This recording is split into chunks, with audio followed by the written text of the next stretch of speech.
I never thought I'd become the main character in one of those homeowners association nightmare stories you read about online.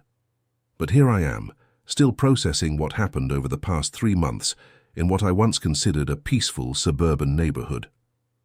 It all started with a letter taped to my front door one Monday morning in April. Opening the door to grab my newspaper, I notice an official-looking envelope. What's this? HOA violation. I haven't changed anything on my property in months. The letter, printed on the Whispering Pines HOA letterhead, informed me that the red maple tree in my backyard was non-compliant with neighborhood aesthetic guidelines and needed to be removed within 14 days. It was signed by Karen Whitfield, HOA president. This was strange because I'd planted that tree 5 years ago, shortly after moving in, and it had never been an issue before. I decided to attend the next HOA meeting that evening to sort things out. I'm a reasonable person. I work as an environmental consultant, so I understand both regulations and the importance of community standards. I figured this was just a misunderstanding that could be cleared up with a quick conversation. I couldn't have been more wrong.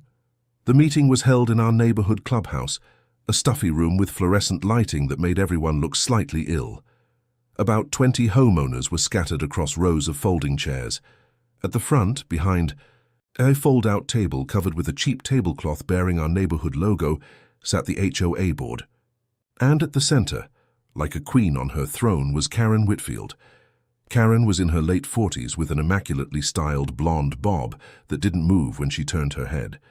She wore a blazer despite the spring heat and had the kind of smile that never quite reached her eyes. I had only interacted with her in passing before, a wave here, a terse nod there, but her reputation preceded her. Karen had been HOA president for 3 consecutive terms, and rumors suggested she ran the neighborhood like her personal fiefdom. Welcome everyone to the April meeting of the Whispering Pines Homeowners Association. We have several items on our agenda tonight, but first, are there any matters homeowners would like to address? Raised my hand and Karen acknowledged me with a slight frown, as if she already knew what I was going to say and was displeased about it. Yes, Mr. Thompson, is it? Please keep it brief. We have a full agenda tonight. I stood and explained my confusion about the violation notice, mentioning that my maple tree had been there for 5 years without issue and was in fact a native species that benefited our local ecosystem. As I spoke, Karen's expression shifted from mild annoyance to something harder. Mr. Thompson, the Architectural Review Committee recently updated our approved landscaping guidelines. Your tree exceeds the maximum height allowance by approximately 3 feet and is not on our approved species list. The rules apply to everyone regardless of when the violation began.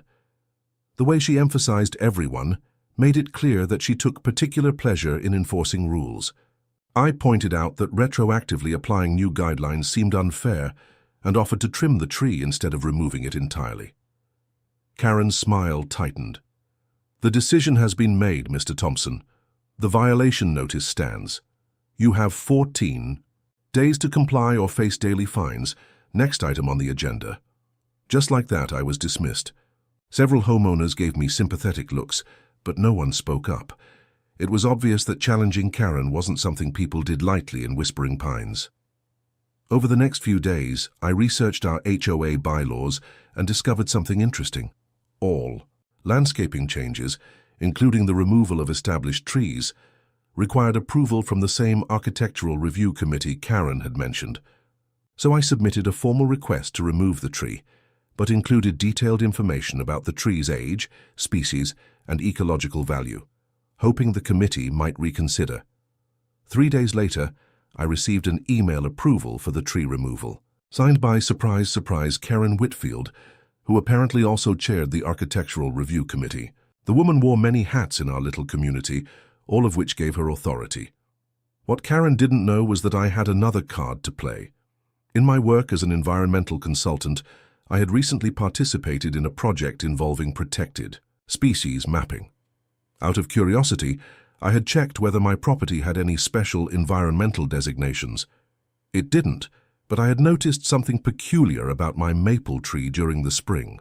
A pair of northern long-eared bats had taken up residents in it. This was significant because northern long-eared bats are protected under the Endangered Species Act. Disturbing their roost during breeding season, which we were in the middle of, was a federal offense. I documented the bats with photos and video and contacted the U.S. Fish and Wildlife Service to register the roost location. They confirmed that the tree couldn't be removed until at least August after the breeding season ended. Armed with this information, I sent a polite email to the entire HOA board explaining the situation and attached the official documentation from the Fish and Wildlife Service. I expected that would be the end of it. After all, federal law trumps HOA regulations every time. Karen's response came within an hour. While we appreciate your environmental concerns, the HOA guidelines must be enforced consistently to maintain neighborhood property values. Your compliance deadline stands. I was baffled. Did she really think an HOA could override federal law? A protection of endangered species. I decided to be more direct and called Karen that evening. Mr. Thompson, I've been running this HOA for 7 years. Do you know how many homeowners try to wiggle out of violations with excuses?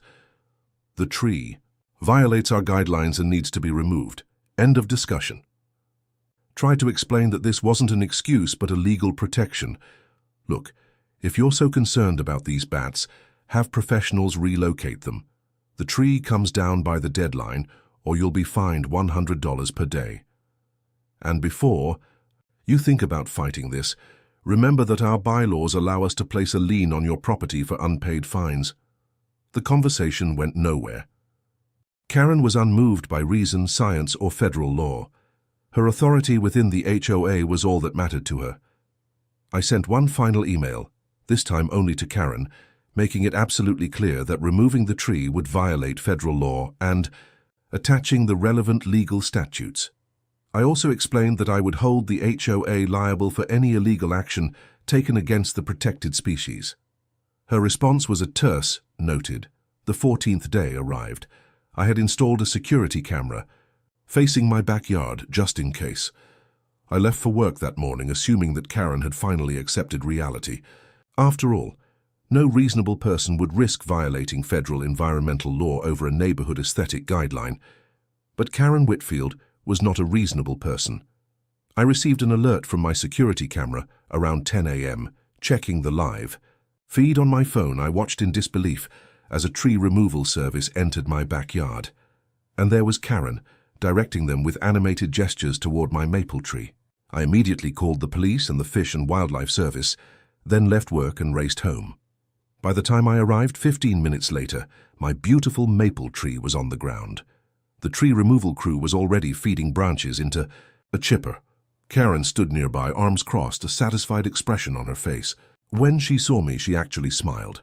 Problem solved, Mr. Thompson. The HOA has taken care of this violation for you. The cost of removal will be added to your account. I was speechless with rage, but managed to keep my composure. I simply informed her that the police and federal wildlife officers were on their way. For the first time, I saw uncertainty flicker across Karen's face. You're bluffing. This is private property within our HOA jurisdiction. Within minutes, a police car pulled up, followed shortly by a U.S. Fish and Wildlife Service vehicle.